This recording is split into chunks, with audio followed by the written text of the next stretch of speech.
मैं हूं विशाल यादव। मोदी सरकार के वकील ने जजों पर ऐसी टिप्पणी कर दी है जिससे पूरे देश में हाहाकार मचा है। मोदी सरकार के वकील सॉलिसिटर जनरल तुषार मेहता ने कहा कि जजों ने हदें पार कर दी हैं।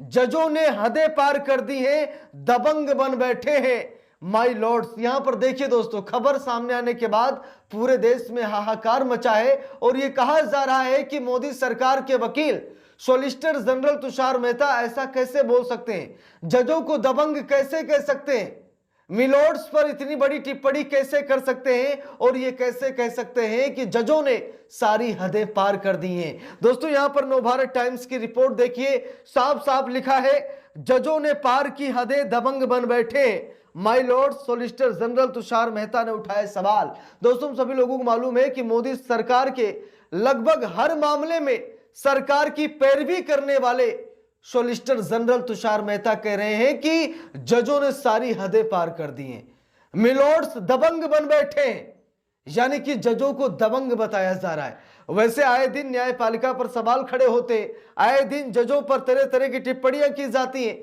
जजों पर मतलब तरह तरह की बातें कही जाती, वो निष्पक्ष नहीं है, वो पक्षपाती हैं, वो पक्षपात कर रहे हैं। कभी उन्हें फोन करके धमकी दी जाती है, कभी उनके घर वालों को डराया और धमकाया जाता है। इसीलिए कहा जाता है कि जज बनना इतना आसान नहीं है।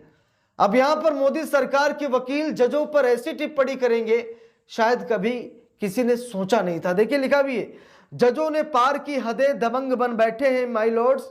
सॉलिसिटर जनरल तुषार मेहता ने उठाए सवाल। लिखा भी है, सॉलिसिटर जनरल तुषार मेहता ने विदेशी अदालतों की घटनाओं का जिक्र करते हुए बेंच पर दादागिरी वाली थीम को समझाया है, जो भारतीय न्यायपालिका को भी आईना दिखा सकती है। अपनी किताब the bench, the bar and the विजार में वो लिखते हैं कि न्यायिक दादागिरी कई रूप ले लेती है। देखिए लिखा भी है, सीनियर वकील और सॉलिसिटर जनरल तुषार मेहता की किताब इन दिनों चर्चा में है। उन्होंने अपनी अपकमिंग किताब में उन्होंने जजों के रवैये पर सवाल खड़े किए हैं। उन्होंने किताब में दुनिया भर में वकीलों की तरफ से जजों के लिए जताई जाने वाली श्रद्धा को लेकर कई प्रश्न खड़े किए हैं। उनका दावा है कि इससे जजों में दिव्यता का झूठा एहसास पैदा हो गया है, इससे कुछ माय लॉर्ड्स दबंग बन गए हैं। माना जा रहा है कि तुषार मेहता अपनी किताब के बाद बेंच पर बैठे जजों की नाराजगी मोल ले सकते हैं। तो यहां पर देखिए दोस्तों, ये कहा गया कि जज दबंग हैं, जज मनमानी कर रहे हैं, जज अपने आप को माय लॉर्ड समझ रहे हैं, यानी खुद को खुदा समझ रहे हैं, इसीलिए वो दबंग बने बैठे हैं।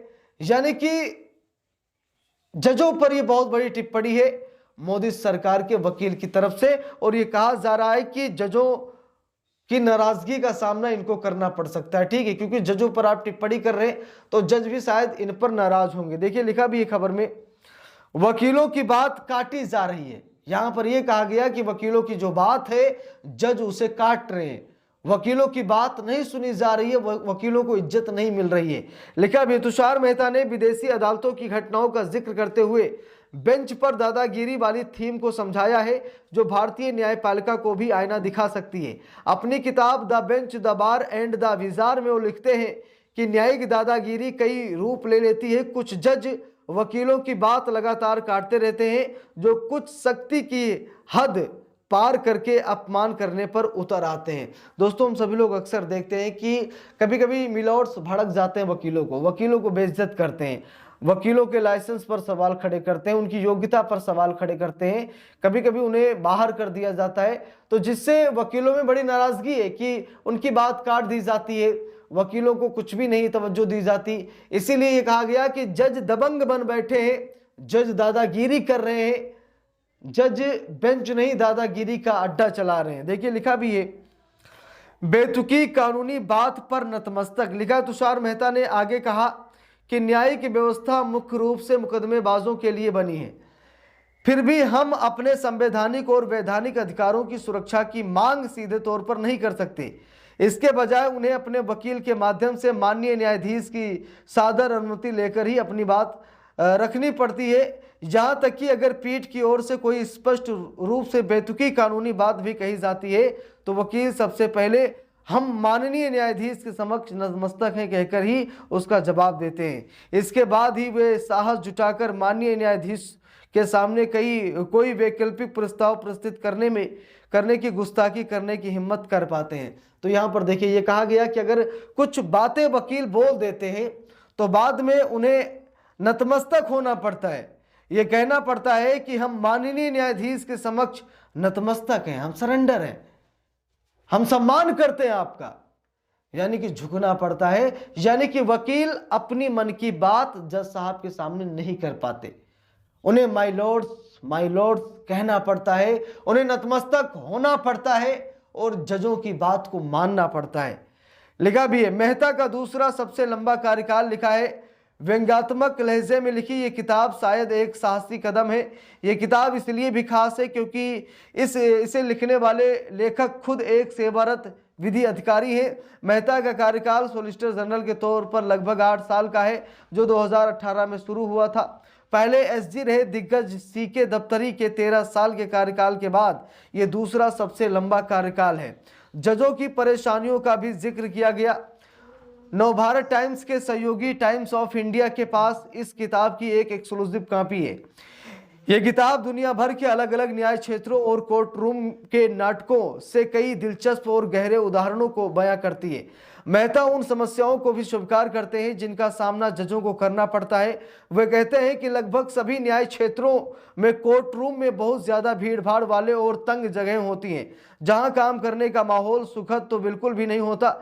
जज बहुत ज़्यादा काम के बोझ तले दबे हुए होते हैं और बहुत कम इंफ्रास्ट्रक्चर और नाम मात्र के संस्थागत सहयोग के साथ काम करते हैं। उनके पास जो संसाधन होते हैं वे अक्सर उन मामलों की संख्या और जटिलता के मुकाबले पूरी तरह से संतुलित होते हैं। हम सभी लोगों को मालूम है कि कोर्ट कचहरी में क्या कैसे चलता है, बैठने की कोई व्यवस्था नहीं है, ठीक है, ये समस्या है और इस समस्या पर जज भी सहमत होंगे।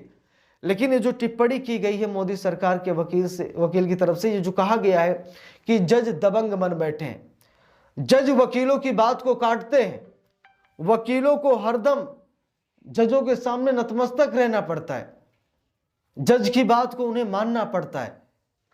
अब देखना यह है कि जो किताब सामने निकल कर आ रही है, इस किताब पर क्या सुप्रीम कोर्ट बैन लगाएगा, क्या सुप्रीम कोर्ट ऐसी किताबों को रोकेगा? क्योंकि अभी हाल ही में न्यायपालिका पर टिप्पणी करने वाली एनसीईआरटी की किताब पर भी रोक लगाई गई थी, जहां पर न्यायपालिका में भ्रष्टाचार का जिक्र किया गया था।